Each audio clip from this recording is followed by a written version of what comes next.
JBT वालों को TGT की वैकेंसी में अलाउ क्यों किया हुआ है?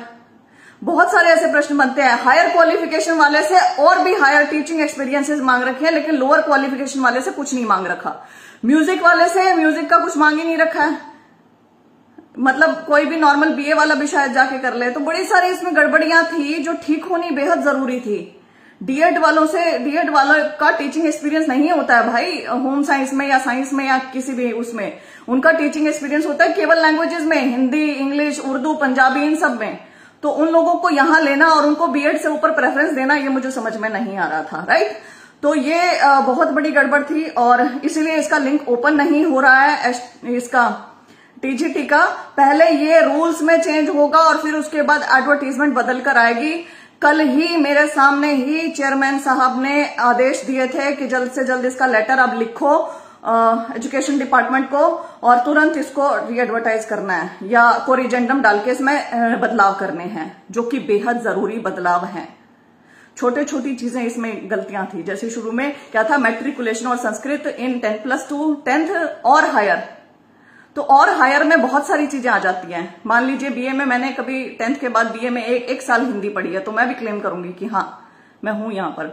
और भी चीजें थी, जैसे एक और क्लॉज था कि यदि किसी की कैटेगरी में वो गलत कैटेगरी भर देते हैं और गलत कैटेगरी भर दी और बाद में आके कैटेगरी क्लेम करते हैं, तो उन्हें जनरल में कंसीडर किया जाएगा।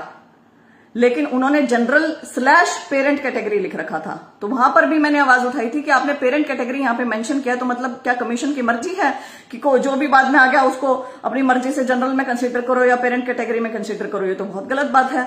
तो उन्होंने कहा कि केवल हॉरिजॉन्टल रिजर्वेशन वालों को कंसीडर किया जाएगा पेरेंट कैटेगरी में, वर्टिकल रिजर्वेशन वालों को नहीं।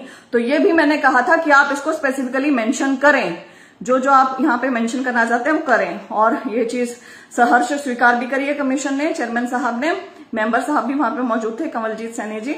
और ये सब चेंजेस होकर ही टीजीटी की वैकेंसी आएगी। राइट। सेकंड, भाई मेरे बार बार सीईटी के बारे में लिख रहे हैं। हाँ, हिंदी का भी इसमें एक इशू था कि इंग्लिश में इलेक्टिव कंपलसरी सब कुछ अलाउ कर दिया, लेकिन टीजीटी हिंदी में क्या किया है?